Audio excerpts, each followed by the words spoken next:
Europe में America और रूस की अदावत का मोर्चा कोल्ड वॉर की जमीन को बारूदी गर्मी से तपा रहा। दावा है कि महज चंद दिनों बाद इस मैदान में बारूद सुलगेगा और तबाही की कहानी का आगाज हो जाएगा।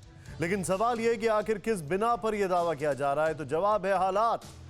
अमेरिका के राष्ट्रपति और रूस के राष्ट्रपति के बीच एक बार फिर फोन पर हाई लेवल टॉक हुई। बातचीत से तनाव कम होने का रास्ता निकलने की उम्मीद थी, लेकिन ऐसा हुआ नहीं, उल्टा एक ऐसी जंग का रास्ता खुल गया है जिसे रोकना मुश्किल लग रहा है।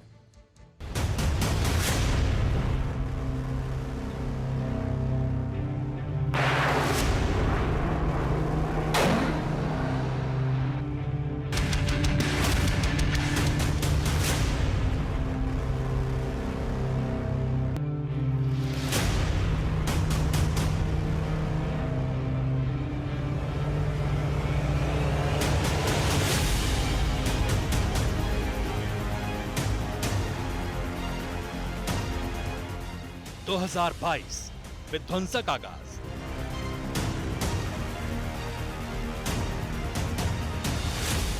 साल 2021 के आखिरी दिन सब कुछ तय हो गया। 2022 के पहले हफ्ते में ही बारूदी धमाका हो सकता है।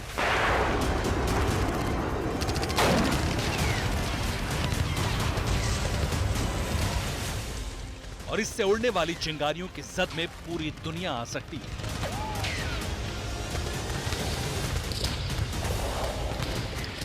100% सच्ची खबर, न कपोल कल्पना, न विशेषज्ञों का आकलन। जो है वो सार्वजनिक है, लेकिन दुनिया के ज्यादातर देश इससे बेखबर हैं। खबर यह कि यूक्रेन की सीमा पर जारी तनाव को घटाने के लिए एक तरफ अमेरिकन प्रेसिडेंट बाइडेन और रूसी प्रेसिडेंट पुतिन की फोन कॉल पर बात हुई, लेकिन बात बिगड़ गई। दर्ज हुए बिंदुओं के आधार पर दावा यह हो रहा है कि रूस जंग की दिशा में आगे बढ़ रहा है, इसलिए अमेरिका ने भी तैयारी का स्तर उठा दिया है।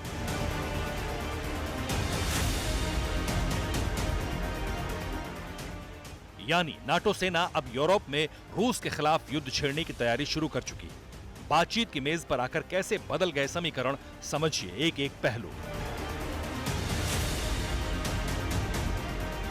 यूएस को उम्मीद घटेगा तनाव, सीमा पर रूस ने दिखाया ताव।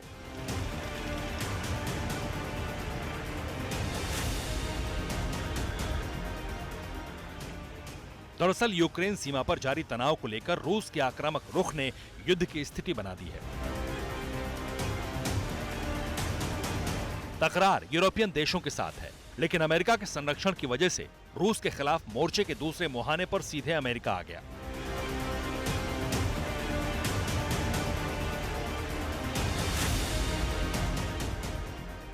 नतीजतन तनाव घटाने के लिए अमेरिका के प्रेसिडेंट बाइडेन रूस के राष्ट्रपति पुतिन से लगातार बात कर रहे हैं। 2021 के दिसंबर महीने में ही ये बातचीत 2 बार हो चुकी है। सबसे पहले बाइडेन और पुतिन ने 7 दिसंबर को फोन पर बात की थी। इसके बाद 30 दिसंबर को भी दोनों के बीच फोन पर बात हुई। दोनों ही बातचीत के केंद्र में यूक्रेन छाया रहा। इसमें 7 दिसंबर को हुई बातचीत के दौरान अमेरिका ने रूस को सख्त प्रतिबंध से जूझने की चेतावनी दी, लेकिन हालात नहीं बदले। रूसी सेना सीमा पर तैनात ही रही। ऊपर से रूस आधुनिक हथियार भी सीमा पर ले आया, जिसमें anti satellite air defence system S-550 भी शामिल है। नतीजतन युद्ध भड़कने से पहले एक बार फिर 30 दिसंबर को कूटनीतिक चर्चा हुई, लेकिन स्थिति और ज्यादा बिगड़ गई।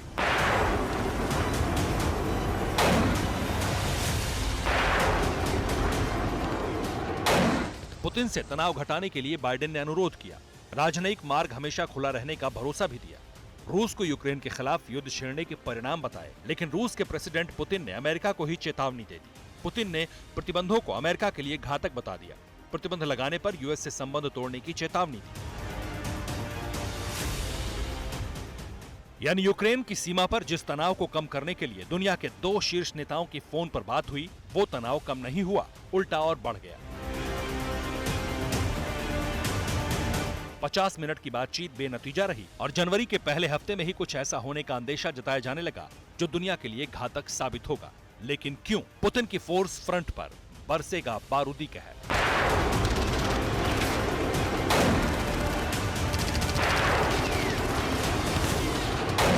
दरअसल जैसे ही प्रेसिडेंट बाइडेन और पुतिन की बात हुई, उसके तुरंत बाद ये खबर आई कि रूस वॉर फ्रंट पर आगे बढ़ चुका है और 2022 में जंग की शुरुआत के लिए तैयारी कर रहा है। इसके अलावा ये तक बताया गया कि युद्ध में रूस की तरफ से करीब 1,75,000 सैनिक लड़ने के लिए तैयार हैं। अब सवाल यह है, ये खबर आई कहां से और कितनी पुख्ता है?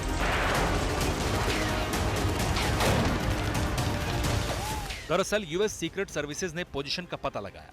यूक्रेन सीमा पर 100 नई बटालियन का खुलासा हुआ, यानी करीब 1 लाख सैनिक यूक्रेन की सीमा पर आए हैं। इसके अलावा सीमा पर रूस की सेना पहले की अपेक्षा आगे भी थी।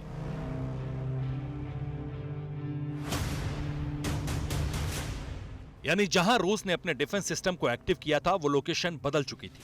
हथियारबंद और सैनिक उपकरणों की लोकेशन भी वहां नहीं थी जहां पहले थी। इसलिए अमेरिका ने भी कूटनीति के बीच इस मामले को गंभीरता से लेते हुए यूरोपियन देशों समेत यूक्रेन को भी अलर्ट कर दिया और अपने नेतृत्व में नाटो फोर्स को युद्ध के लिए तैयार करना शुरू किया।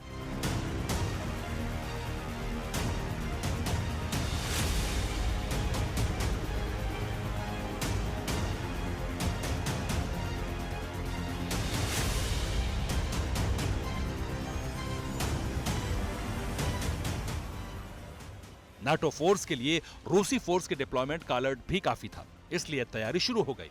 लेकिन तैयारी ऐसी वैसी नहीं है, बल्कि एक ताकतवर देश से टकराने की है।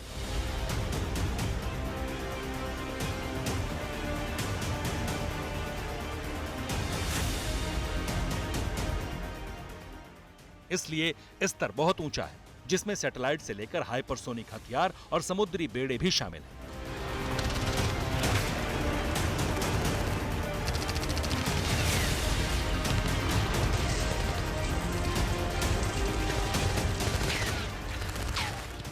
यूक्रेन के लिए नाटो सेना जंग में उतरने को तैयार है। बाइडेन ने भी यूक्रेन की मदद का ऐलान कर दिया है।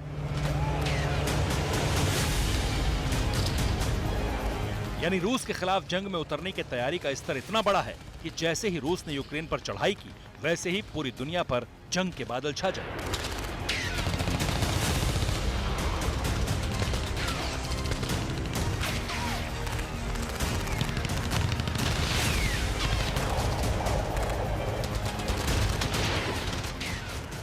तय है कि स्थिति महायुद्ध का शंखनाद करेगी और ये जनवरी में हो सकता है।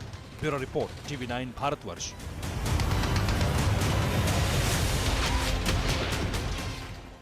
कोरोना धर्म नहीं देखता, जात नहीं देखता, अमीर गरीब ऊंच नीच नहीं देखता। कोरोना सिर्फ मौका देखता है, लेकिन आप उसे मौका मत दीजिए। बस इतना कीजिए, जब कभी दफ्तर से बाजार से घर लौटिए तो इतना ख्याल जरूर रखिए, कहीं आपके साथ कोरोना आपके घर तो नहीं जा रहा। भूलिए मत, कोरोना अभी जिंदा है।